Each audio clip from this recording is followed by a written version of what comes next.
할렐루야. 7월 27일 월요일 매일 성경 묵상입니다. 오늘 말씀은 이사야 9장 8절에서 10장 4절의 말씀입니다. 우리말에 머리와 꼬리를 비유하는 말이 있습니다. 용의 꼬리가 되느니 차라리 뱀의 머리가 되겠다라는 그런 말도 있고요. 용두삼이 용의 머리로 시작했다가 뱀의 꼬리로 마친다 이런 말이겠죠. 이것은 각각의 위치와 관련하여 이러이러한 사람이 되라 라는 그런 의미에서 하는 말이죠. 오늘 말씀에도 머리와 꼬리에 대해서 나옵니다. 14절 15절 말씀에 보면 이스라엘 중에서 머리와 꼬리를 하나님께서 끊으시겠다라고 하는데, 머리는 곧 장로와 종교한 자요, 꼬리는 거짓말을 가르치는 선지자라고 합니다. 그런데 오늘 말씀에서 머리와 꼬리의 어떤 위치에 있던 총체적인 문제가 있는 것을 보여줍니다. 어떤 문제일까요? 오늘 본문은 하나님의 거듭된 경고에도 불구하고 교만함과 완악함으로 순종하지 않는 이스라엘의 이러이러한 문제를 두고서 하나님께서 심판하시겠다 하는 선언하는 내용의 말씀입니다. 4개의 각달락 마지막을 보시면 그의 손이 여전히 펴 있으리라 라는 말씀으로 끝을 맺고 있죠. 하나님의 징계에도 불구하고 하나님을 찾지 아니하고 악을 행하는 이스라엘, 북이스라엘의 지도자들과 그들의 인도함을 받아 역시 함께 악을 행하는 백성들, 그들을 하나님께서는 심판하실 것이다 라는 사실을 예언하는 말씀인 겁니다. 이렇게 보면 당시의 지도자, 선지자, 백성 이 모두가 하나님의 진노를 사는 것이죠. 이러한 때 하나님은 8절에 보면 주께서 야곱에게 말씀을 보내시며 그것을 이스라엘에게 임하게 하였은즉 모든 백성 곧 에브라임과 사마리아 주민들이 알 것이오늘이라 합니다. 하나님의 진노와 심판은 갑자기 북이스라엘에 임한 것이 아님을 알 수 있죠. 하나님께서는 심판에 앞서서 말씀을 보내셨다라는 것입니다.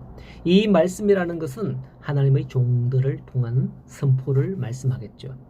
그들이 말씀으로 돌아오지 않으면 무서운 심판이 내려질 것이라는 것을 외친 겁니다. 그러나 북이스라엘의 지도자, 선지자, 백성들은 하나님께서 보내신 말씀에 귀를 담지 않았습니다. 그들은 철저하게 거부하였던 것이죠.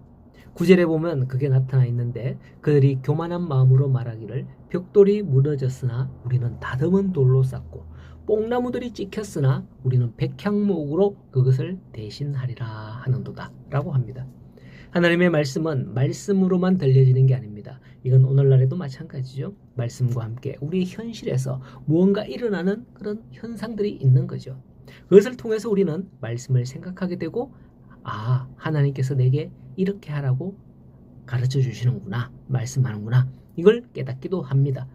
그런데 북이스라엘은 그렇게 나타나는 현상들을 어떻게 했느냐? 벽돌? 벽돌 없으면 벽돌보다 더 단단하게 다듬은 돌을 쓰면 되지. 뽕나무가 없어? 백향목을 심어서 더 향기롭게 하면 돼. 이런 식으로 하나님이 깨닫게 하시려 해도 깨닫게 하시려고 보내는 그 사인을 완전히 무시하였던 겁니다. 우리는 과연 어떨까요? 우리의 삶에서 이러한 사인들을 섬세하게 발견하기를 원하고요. 그것을 통해서 하나님의 뜻을 찾아갈 수 있기를 소원합니다. 북이스라엘은 이러한 하나님의 사인을 무시하고 18절에 보면 빽빽한 숲을 만들었으나 하나님은 그것을 불사르겠다 합니다. 이것은 나무를 통해서 하시는 비유예요. 북이스라엘이 그렇게 하나님을 대적하고 배불리고 번성한다 할지라도 하나님께서 그들을 다 흩어버릴 것이다 라고 말씀을 하는 거죠. 19절에 사람이 자기 형제를 아끼지 아니한다고 합니다. 그리하여 각각 자기 팔에 고기를 먹을 것인즉 므낫세는 에브라임은 므낫세를 먹을 것이며 그들이 합하여 유다를 치리라 하는 것이죠. 결국 자멸하게 된다는 거죠. 므낫세, 에브라임은 북이스라엘의 각각 지파거든요. 저는 이 말씀을 보면서 이게 얼핏 우리나라 상황인 듯 그렇게 보여지기도 합니다. 좁은 나라에서 동서로 갈라져서 서로 물고 뜯으며 또 남북으로 싸우는 이런 모습, 대치하고 있는 이런 모습을 바로 오늘 말씀에서 어떻게 이런 상황과 맞는가 하는 그런 생각에 참 씁쓸하기 그지없습니다. 그리고 10장 1절을 보면 불의한 법령을 만들어 불의한 말을 기록하며 가난한 자를 불공평하게 판결하고 권리를 박탈하는 등의 말씀을 언급을 합니다. 이에 3절에 벌하시는 날과 멀리서 오는 그 환난 때에 너희가 어떻게 하려느냐, 누구에게로 도망하며 도움을 구하겠느냐라고 하는 거죠. 우리나라가 하나님의 진노를 당하지 않기를 바랍니다. 오늘도 우리에게 나타나는 일들과 우리에게 주신 그 말씀을 통해서 하나님께서 말씀하십니다. 그것을 깨닫지 못하거나 알고도 완악한 길로 행하지 않기를 소원합니다. 오늘도 주님과 함께하는 복된 삶이 되기를 간절히 소원하고 축복합니다.